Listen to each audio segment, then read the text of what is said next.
What's going on, guys? I'm Tal. And I'm Taylor. And this is the BigBroSecurity Show, your weekly source for cybersecurity news, where we cover the top 5 pieces of news from the past week in cybersecurity news, pretty much, and in an easy, digestible format for you guys so that way you stay up to date on everything you need to know that's going on in the cybersecurity realm. We also talk a little bit just about what's been going on in our lives and just various other topics that we like to deep dive into at the end of this podcast, so stay tuned all the way until the end to hear some stuff like that. Our first topic of news is presented by Taylor today.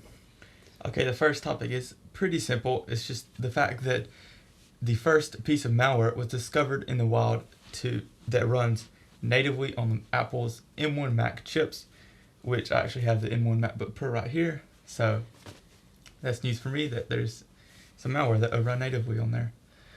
Yeah, so now my brother can finally get malware on his computer. Not that he's going to do that, obviously, but he could. Although that would not be smart, really. Mm-hmm.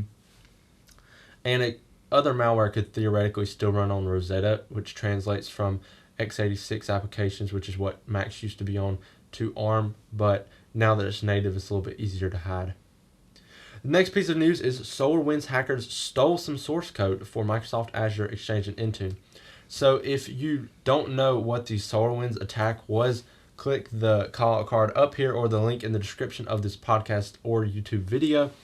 And I'll have a link to my YouTube video where I basically explained some about the SolarWinds attack. In that video, I mostly focused on the fact it influenced the government, but it was a supply chain attack, so every company who used SolarWinds, Microsoft among them, was included within this attack. So that means that it was a pretty big deal, and they got access to a lot of things. Some of the stuff they got access to within Microsoft includes a small subset of Azure components, subsets of service, security, and identity, a small subset of Intune components, whatever Microsoft Intune is, and a small subset of Exchange components. This attack has reinforced the need to embrace the zero trust mindset for Microsoft. Basically, where you're not trusting anything at all and you assume that you're already compromised, so you make all your accounts have least privilege, have separate admin accounts from standard user accounts, that kind of thing. And the next piece of news we have after that, our third piece of news, is the U.S. charges 3 North Korean hackers over a $1.3 billion cryptocurrency heist. So basically, some North Korean hackers stole $1.3 billion in cryptocurrency, plus a bunch of other money as well. They have been claimed as responsible for the WannaCry ransomware from 2017, the SWIFT attack on banks and ATM networks, which stole more than $1.2 billion, and racked in at least $112 million from cryptocurrency scams. So I guess all these little charges are a sum of $1.3 billion. However, $1.9 million of crypto was seized by FBI from some cryptocurrency exchanges because it was stolen from a financial services company in New York. So basically, they stole tons and tons of money. This actually makes sense. So the $1.3 billion is the total of all the money they've ever gotten, and only $1.9 million, which is like less than 1%, or about, I'd say almost 2% of all the stuff, all the money that the hackers stole was recovered by the FBI, which is pretty interesting. Okay, so continuing with my theme of announcing M1 stuff, there's a new malware called Silver Sparrow. Well, it's not completely new, but it has been converted to a ARM-based program too, and it has been discovered to infect over almost 30,000 endpoints, and is generally in the form of adware as of now, but could change in the days to come. Yeah, so one interesting bit about that, it runs on the Intel and ARM-based MacBooks, but it uses JavaScript for execution, which actually isn't normal in malware. Usually they will run something like C, C++, Python, something like that. Not so much JavaScript, just something interesting. The last piece of news we have for you today is that Windows and Linux devices were hijacked in a 2-year cryptojacking campaign. So cryptojacking malware is basically cryptocurrency mining malware. So some malware that mines cryptocurrency using the resources of your machine.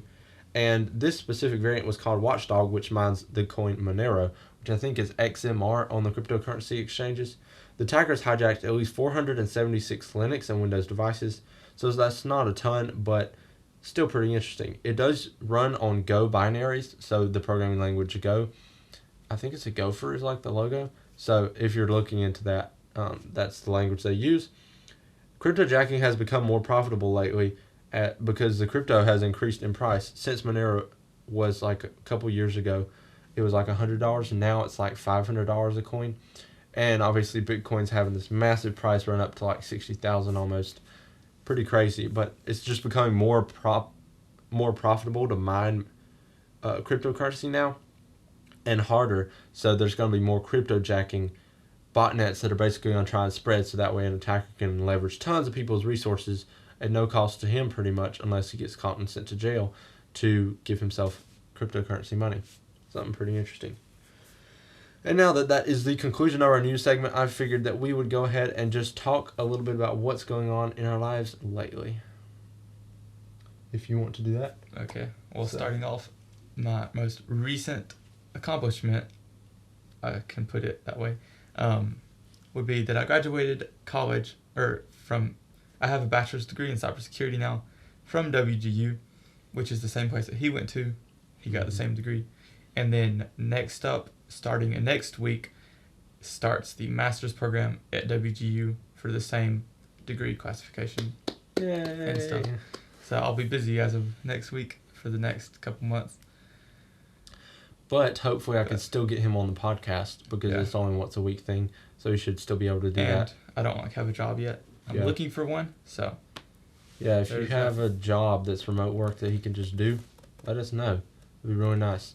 Because I'm not going to disclose our top secret location or where we're close to. Oh, actually, you probably already know if you have looked me up ever. Basically, if you have any jobs open around Montgomery area or remote work, let him know. He'd be more than happy. Or you can let me know and I'll let him know. Unless I try to steal the job. No, just kidding, I won't. But anyway, my biggest thing that I've done lately is I studied hard and I doing the penetration testing student course from eJPT and passed the eJPT Junior Penetration Testing Professional certification. I made a video up there and in the description about that on my YouTube channel, BigBroSecurity, which is where this podcast is going to go in addition to being on other podcasting services. And that certification was a ton of fun. I made a review about it and everything, but that's why I didn't post any videos really in the January of 2021 and early half of February, because I was busy working on that certification. But I got that done now. I'm moving on to study for the eJPT Certified Professional Penetration Tester certification. I always get that mixed up because the course is PTP and then the certification is CPPT, so it's just like I always have to figure it out. But anyway, that's what I'm working on next. I'm really excited for that. It's going to be a lot of fun as I continue to work on it. We are planning to make more videos for you guys. Taylor hasn't really been involved in the BigBroSecurity's channel very much, but I'm thinking that that's going to increase a little bit, especially once he's done with his master's degree and has some more time. Maybe he can, or maybe this week even, he can help me do some videos, since it is BigBroSecurity, which is kind of our co-brand that we're doing. And then also, of course, I'll be producing the same high quality content for you guys. So make sure you subscribe and click the bell and give it a thumbs up. If you enjoy this podcast, we are going to start back doing this every single week. Make sure you subscribe on your platform of choice and leave a 5-star review and some comments. I'd love to see your feedback on the podcast. If you have any segment ideas for each podcast that you'd like us to do, like a specific segment every episode or anything like that, please feel free to let us know in a review. Or you can always comment on the YouTube version of our podcast. That is going to be monetized, so it's going to have ads on it. I'm just trying to make some money off of this, so that way we can upgrade our gear to maybe actual podcast setup with proper microphones, etc. All the revenue I make from this specific podcast will go towards improving the setup and quality of the podcast. Just like pretty much all the revenue I make from any of my normal videos will go to improving the normal videos. I'm Tal. And I'm Taylor. This is Taylor. We are BigBroSecurity, and we'll see you in the next episode. See you later. Goodbye.